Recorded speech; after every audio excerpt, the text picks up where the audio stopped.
ABCD is a cyclic quadrilateral. Find the angles of the cyclic quadrilateral. Figure question में associated था. आपके पास एक cyclic quadrilateral है ABCD जिसके एंगल्स आपको XY के टर्म्स में गिवन है, लेकिन आपको एक्चुअली वो डिग्रीज में कितने होंगे वो आपको बताना है. आपको साइक्लिक क्वाड्रिलेटरल की एक प्रॉपर्टी याद होनी चाहिए, तभी आप इस क्वेश्चन को सॉल्व कर पाएंगे. वो प्रॉपर्टी क्या है कि ऑपोजिट एंगल्स जो होते हैं साइक्लिक क्वाड्रिलेटरल में वो सप्लीमेंट्री होते हैं. You must know that opposite angles of a cyclic quadrilateral are supplementary. ये आपको मालूम होना चाहिए. सप्लीमेंट्री मतलब आपको मालूम है उनके एंगल का सम 180 डिग्री होना चाहिए. तो कौन किसके ऑपोजिट है? ए के ऑपोजिट है सी, तो आप लिखेंगे angle A plus angle C, ये आपको मिलेगा 180 degree. Likewise angle B plus angle D, angle B plus angle D will give you 180 degree. Values put करते हैं. एंगल ए आपको गिवन है as 4y plus 20 plus of angle C is given as minus 4x is equal to 180. अब degrees नहीं लिख रहा हूं मैं, तो ये 4y plus 20 plus minus minus हो जाएगा 4x is equal to 180 which will give us 4y minus 4x is equal to 160. आप 20 को RHS में ले जाएंगे, सब्ट्रैक्ट होगा. 180 माइनस 20 इज 160. पूरे इक्वेशन को थ्रू आउट आप 4 से डिवाइड कर दीजिए, तो आपको मिलेगा y minus x is equal to 40. मैंने इक्वेशन को 4 से डिवाइड किया है.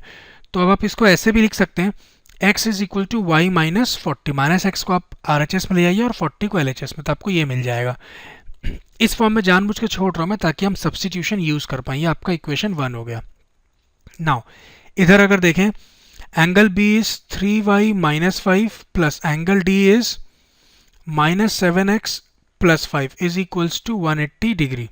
तो इससे आपको मिलेगा 3y minus 5 minus 7x plus 5, ठीक है, इज इक्वल्स टू 180. ये एक्चुअली यहाँ पे डिग्री लगाने की ज़रूरत नहीं है. तो माइनस 5 से प्लस 5 तो कैंसिल हो गया. आपके पास आएगा minus 7x plus 3y is equals to 180. इसको इक्वेशन 2 बोल देते हैं. अब मैं क्या करूँगा, इसी सेकेंड इक्वेशन में x के प्लेस पे हम ये फर्स्ट इक्वेशन से x की वैल्यू पुट कर देंगे. ठीक है, तो ये इक्वेशन मैं वर्ड्स में लिख नहीं रहा हूँ. क्या? On substituting x is equal to y minus 40 from equation 1 in equation 2 we get minus 7 into y minus 40 which is the value of x plus 3y is equals to 180. तो ये हो जाएगा minus 7y plus 280 plus 3y is equals to 180. अब आप देखिए 280 RHS में जाएगा तो 180 सब्ट्रैक्ट होगा, तो ये बन जाएगा आपके पास माइनस 100 और इधर आएगा आपके पास minus 7y plus 3y will give you minus 4y. तो माइनस से माइनस कैंसिल हो गया, y आ जाएगा 100/4 विच इज 25. तो y आपको मिल गया एज 25. y आपका एंगल नहीं, ध्यान रखिएगा. ठीक है, x और y एंगल नहीं है तो वेरिएबल्स हैं. अब इस y की वैल्यू को आप यहाँ पुट करेंगे तो x मिल जाएगा. x आ जाएगा आपके पास y माइनस 40.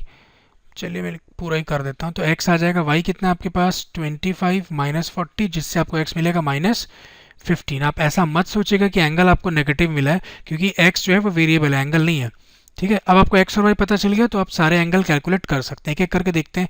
अगर एंगल C की बात करें जो कि कितना है माइनस 4x, तो माइनस 4 इंटू एक्स कितना आपका माइनस 15. अब आप देखिए माइनस माइनस प्लस हो गया ना, तो ये कितना हो गया 60 डिग्री. एंगल C कितना हो गया आपके पास 60 डिग्री. ठीक है, और एंगल B की बात करें, अगर मैं रैंडमली कोई भी एंगल ले ले रहा हूँ, ऑर्डर में ABCD नहीं ले रहा हूँ.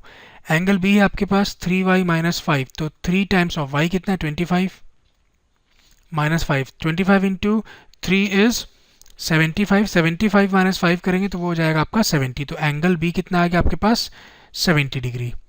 Angle B is 70 degree. और अगर एंगल A की बात करें, एंगल A कितना है 4y प्लस 20, मतलब 4 times of 25 plus 20. 25 into 4 is 100. 100 plus 20 is 120. तो एंगल A कितना आ गया आपके पास 120 डिग्री. ठीक है, angle A is 120 degree. And finally आपको एंगल D निकालना है.